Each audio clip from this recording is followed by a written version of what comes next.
Sejam bem-vindos mais uma vez ao estudo do livro de Mórmon. Hoje nosso estudo será sobre a segunda Nefe, capítulos 1 e 3. O capítulo 2 será tratado separadamente.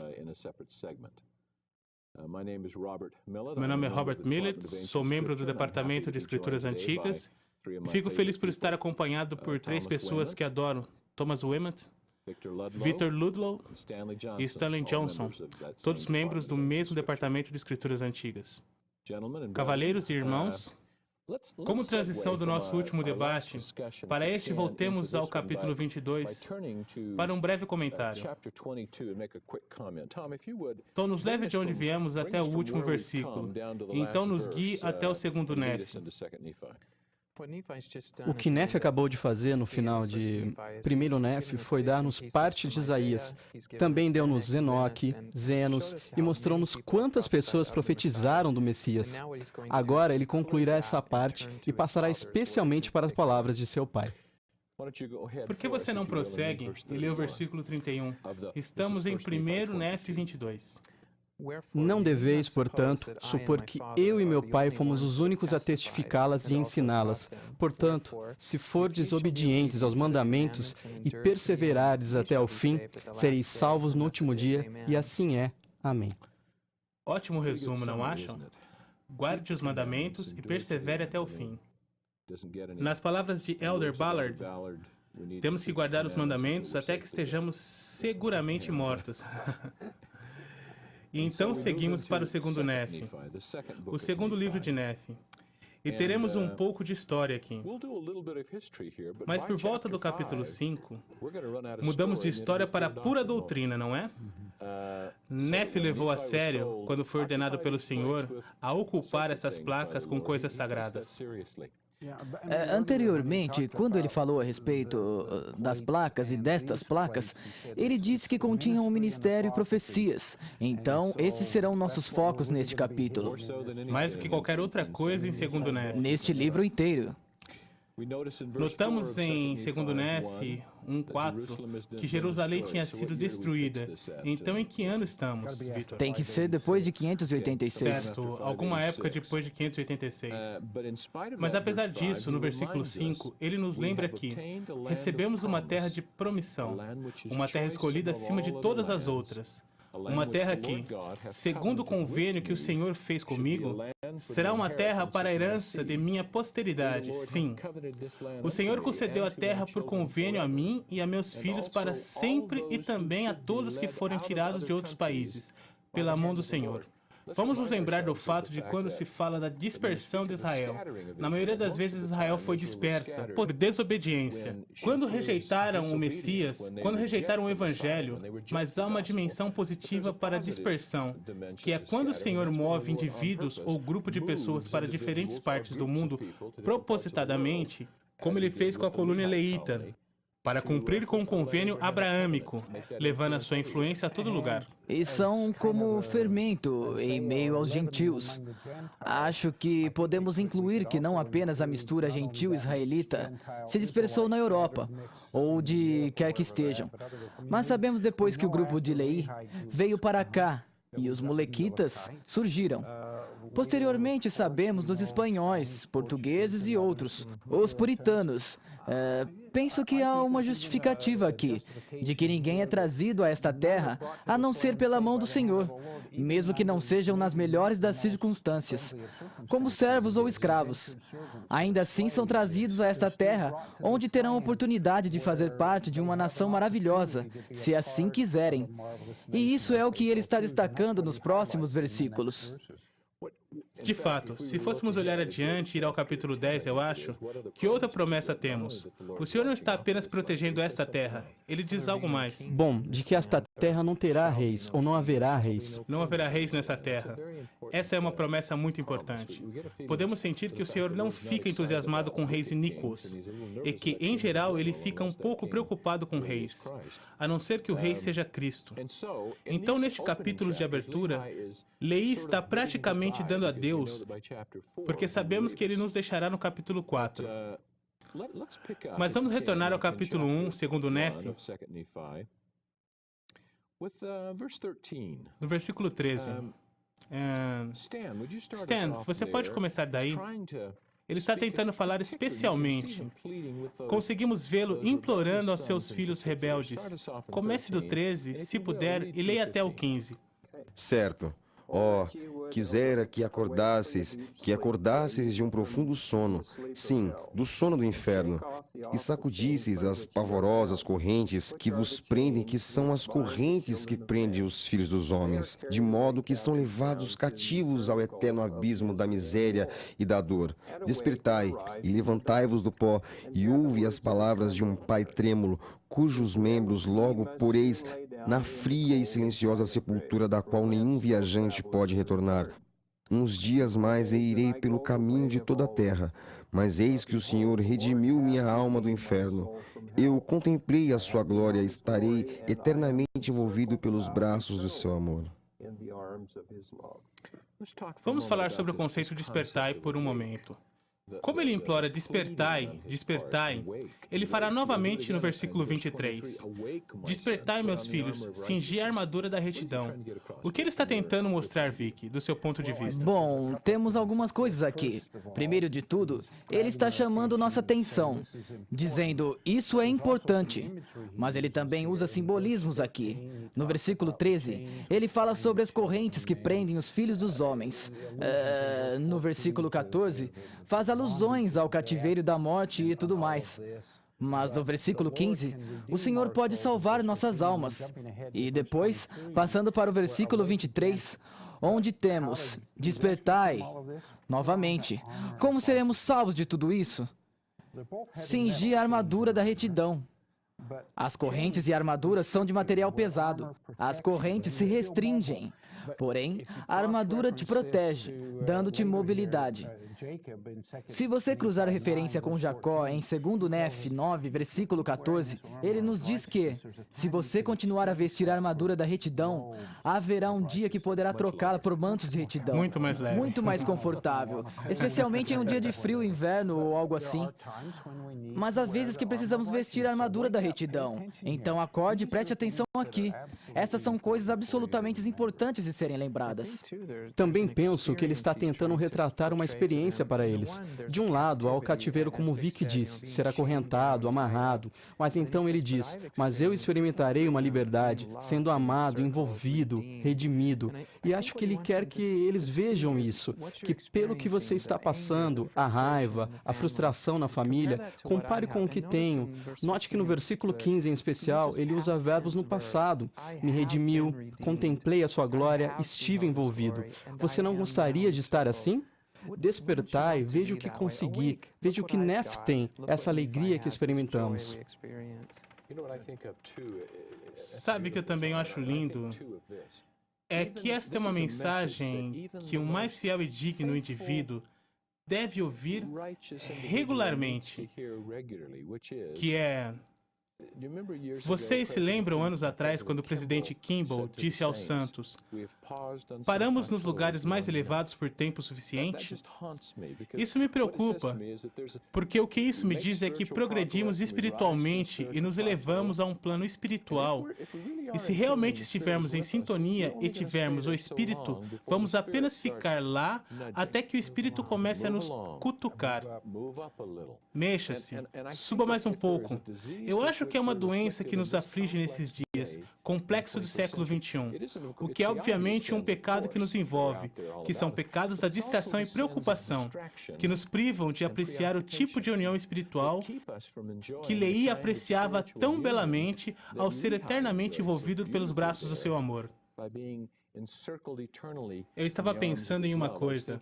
Eu gostaria de ouvir o seu comentário a respeito disso, Stan. Na sexta seção de Doutrina e Convênios, temos uma referência excelente para ser cruzada. Deixe-me ir até lá e lê-la para vocês. Vejam nessa linguagem. Eis que tu és Oliver, seção 6, versículo 20. Eu falei contigo por causa dos teus desejos. Portanto, guarda essas palavras no teu coração. Sê fiel e diligente na observância dos mandamentos de Deus. E aqui está novamente: envolver-te-ei nos braços do meu amor. Como sabemos, o propósito da expiação é de abraçar. É óbvio que Leí tinha experimentado isso. Agora, talvez haja uma pequena afirmação espiritual de que o trabalho dele esteja para terminar e que este foi aceito pelo Senhor. De que Deus aceitou a oferta dele. E ele está meio que dando sua última palavra e testemunho, assim como muitos profetas fazem. Mas, com paz, ele sente aquele amor. E mesmo que a reação de alguns de seus filhos não esteja muito positiva, ele sabe que fez a parte dele. Isso é o que eu chamaria de, apesar de um mundo sem esperança em muitos casos, um homem que vive em esperança em Cristo, Stan. Recordo de um discurso do Elder Nelson em uma conferência onde ele falou a respeito de Kafar e Kafat. E a palavra Kafat, se me lembro corretamente, significa abraço completo. Uma das definições de espiar. Eu acho que todos temos momentos como este em nossas vidas, onde, em épocas diferentes, sabemos que o Senhor está satisfeito e nos sentimos completamente abraçados. E acho que a preocupação dele é: meninos, vocês não estão retribuindo este abraço. Às vezes, acho que temos medo, por alguma razão, de que talvez o Senhor não consiga nos abraçar tão bem quanto o mundo consegue. Então, temos medo de abraçá-lo. Muito bem dito, Vicky. Leia o versículo 21 do segundo Nef 1. E agora, para que minha alma se regozije, convosco e meu coração possa deixar este mundo com alegria por vossa causa, para que eu não vá para a sepultura com pesar e dor. Levantai-vos do pó, meus filhos, e sede homens determinados, em um só pensamento e um só coração, unidos em todas as coisas, para não cairdes em cativeiro. Não é uma frase fascinante? Eles já eram homens, mas o que ele está dizendo? Vamos, meninos, sejam homens agora. Cresçam espiritualmente. Esta é a linguagem que Joseph Smith usa na oração dedicatória do templo de Kirtland, onde ele diz: cresceremos no Espírito Santo. Quando o Mormon quer dizer o quão magnífico Nef e Leí, os filhos de Elamã, eram, ele começa a crescer no Senhor. Acho que ele ainda define o que ele quis dizer com homens, seguindo exatamente o que você disse. Ele diz: sejam determinados em um só pensamento. Isso é um homem, alguém determinado no Evangelho, e um só coração, unidos. Então ele explica claramente o que espera. Não se trata de masculinidade ou machismo, mas sim unidos no reino. Como Jesus disse, com os olhos fitos na glória de Deus. Eu estava pensando no filósofo dinamarquês Kierkegaard, que disse: pureza de coração é querer uma só coisa. E é óbvio que eles não têm essa união, pois à medida que ele termina o capítulo, ele tem que repreender alguns de seus filhos que são egocêntricos e mal interpretaram que eles acreditavam ser uma ambição política de seu irmão. Então, ele está os admoestando. Vocês ainda podem se unir e fazer algo, se forem humildes e bons homens. Stan?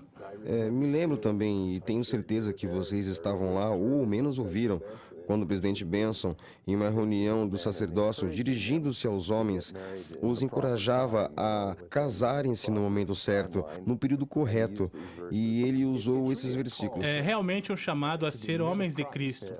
É realmente um chamado. Lembro de um hino, levantai-vos, homens de Deus. E a próxima linha até faz arrepiar. Chega de coisas pequenas. Coloque coisas de criança de lado. Cresça. Como Paulo diria aos Coríntios, é hora de crescer.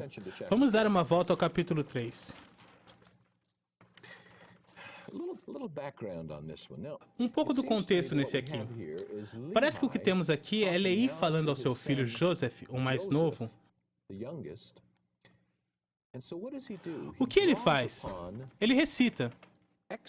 Ele recita, se me permitem, uma ampla profecia,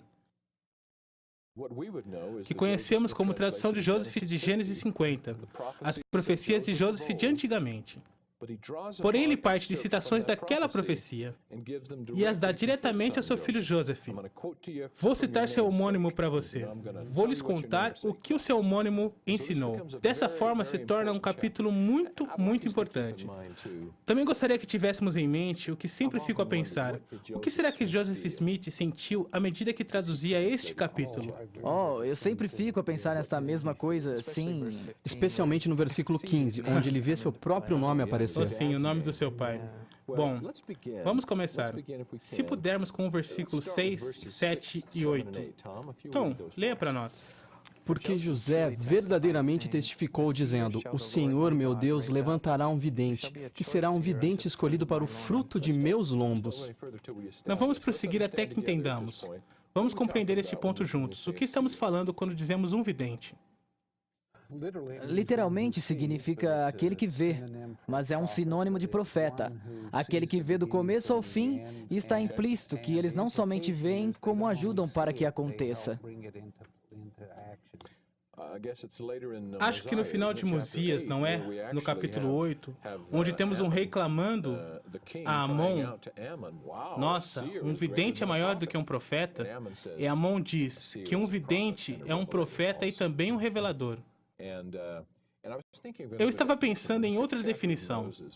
No 6º capítulo de Moisés, onde Enoque deve efetuar uma tarefa diferente, unge os olhos com barro. Lave agora. Então é dito que Enoque viu espíritos que Deus havia criado. E também viu coisas que não eram visíveis ao olho natural. Nós apoiamos 15 homens como profetas, videntes e reveladores.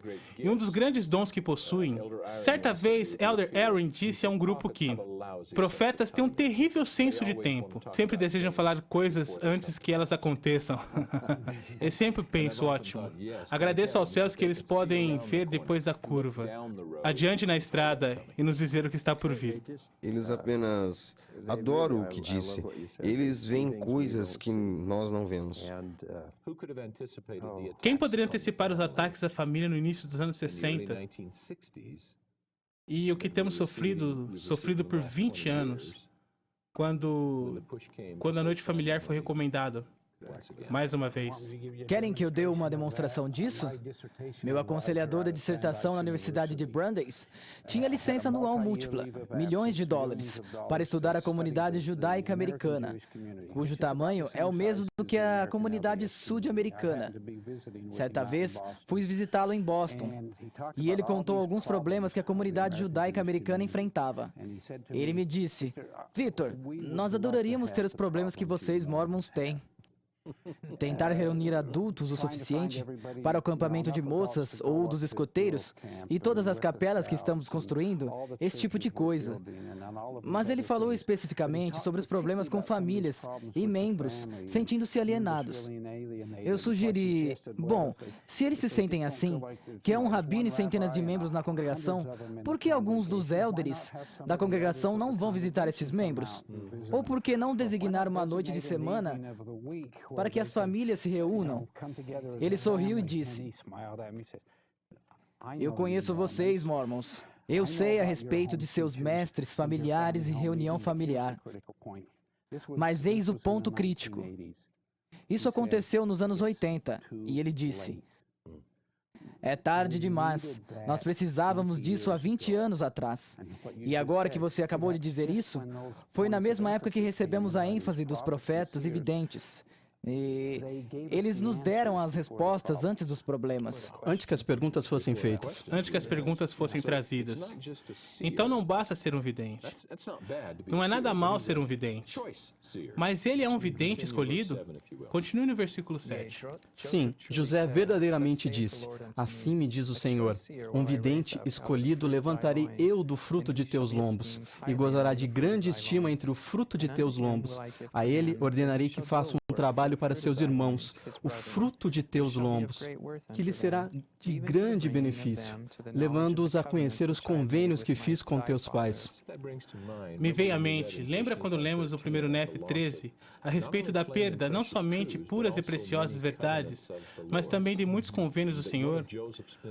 Uma das maiores funções de Joseph Smith seria de restabelecer o conceito do convênio e de estabelecer o que chamo de consciência de convênio. E convênios com autoridade, o que significa sacerdócio, templos e tudo mais. Certo, versículo 8. E dar-lhe-ei o mandamento de não fazer qualquer outro trabalho, exceto o que eu lhe ordenar. E falo-ei grande a meus olhos, porque fará o meu E o trabalho. interessante é que ele continua. Ele fala muito brevemente sobre Moisés. E se estivéssemos lendo a tradução de Joseph Smith, do Gênesis 50, teremos uma ampla parte tratando-se de Moisés, e até incluir Arão, que era seu porta-voz. Mas ele não está preocupado com Moisés nesse momento. Ele diz, sim, Moisés será levantado, mas no versículo 11, um vidente será levantado. Stan, leia o versículo 11.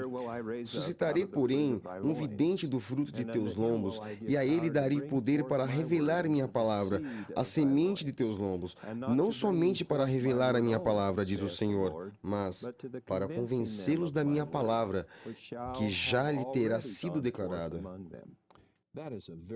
Este é um versículo muito importante. A ideia é de que não somente levantar um vidente escolhido, mas eu vou dar-lhe o poder para revelar a minha palavra para vocês. E essa palavra servirá para um propósito ou mais. Não apenas farei trazer a palavra, mas veja o que farei. De que o povo será convencido? Das verdades do Evangelho. As verdades do Evangelho de acordo com a Bíblia, a palavra que já tinha sido declarada. E isso está detalhado no próximo versículo. Isso mesmo. Como serão Os unidos? registros de Judá, comparados com os registros de José. Lembre-se das passagens da seção 20 do versículo 11, onde o Senhor diz que um dos maiores propósitos do livro de Mórmon é convencer o mundo de que as escrituras sagradas são verdadeiras. E ainda mais no final do versículo 12. Vou ler a última parte. Mas lá em frente, leia o versículo 12. Certo. Portanto, o fruto de teus lombos escreverá. Aqui está o livro de Mórmon. O fruto de Judá escreverá. E aquilo que for escrito pelo fruto de teus lombos, e também o que for escrito pelo fruto dos lombos de Judá serão unidos. E aqui está o propósito de serem unidos, confundindo falsas doutrinas e apaziguando contendas e estabelecendo a paz entre o fruto de teus lombos, e levando-os nos últimos dias a conhecerem seus pais, e também meus convênios, diz o Senhor. Sabe, quando você lê a passagem do capítulo 37 de Ezequiel sobre as duas varas, se trata de uma profecia maravilhosa. Mas acho que vou amar esta aqui um pouco mais por causa do sabor dinâmico que possui. Os dois registros devem ser unidos. E faça isso, isso e isso. Sim, está explícito. O que eles devem fazer está bem explícito. E isso também me diz, assim como o Elder Ballard sugeriu recentemente em conferência geral, que temos que conhecer a Bíblia. Nós temos a tendência de dizer, bom, precisamos estudar as Escrituras da restauração. Sim, devemos. Mas temos que conhecer o Novo Testamento. Temos que conhecer o Velho Testamento. Por quê? Porque, obviamente, há vezes que a revelação moderna irrita a Escritura antiga. Porém, há vezes que a Escritura antiga irrita a revelação moderna. E a ideia delas serem unidas para confundir falsas doutrinas, apaziguar contendas, estabelecer paz, se encontra no relacionamento dinâmico entre a Bíblia e o livro de Mórmon. Sabe, uma coisa que realmente me prende a essa história, e acho que comentamos disso antes, é que Joseph Smith está lendo sua missão. Ele está vendo a si mesmo. E você imagina como ele se sentia em 1830, 33, quando havia apenas alguns seguidores. Aqui ele tem a visão do mundo e da Bíblia e do livro de Mórmon sendo unidos. Então ele olha para os ramos e diz, bom, há cerca de 150 seguidores. Será que ele podia imaginar hoje todos nós sentados ao redor desta mesa, buscando diplomas no Novo e Velho Testamentos para entendermos a restauração?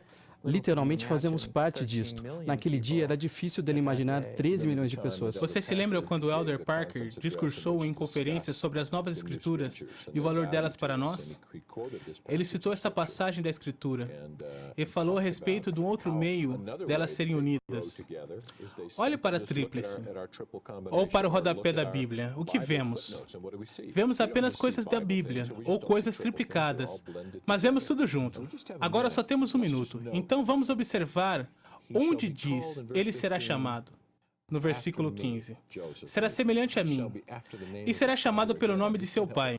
Novamente, não consigo deixar de imaginar o que Joseph Smith deve ter sentido quando traduziu essa parte. Agora vamos prosseguir e observar. Nós lemos o versículo 17 e 18 antes. 17 dizendo que Moisés terá Araão como porta-voz. 18. Nós geralmente lemos essa parte como Joseph Smith terá um porta-voz. Mas de quem estamos falando aqui? Eu suponho que seja alguém como Sidney Rigdon. Ambos, Sidney Rigdon e Oliver Cowdery foram chamados.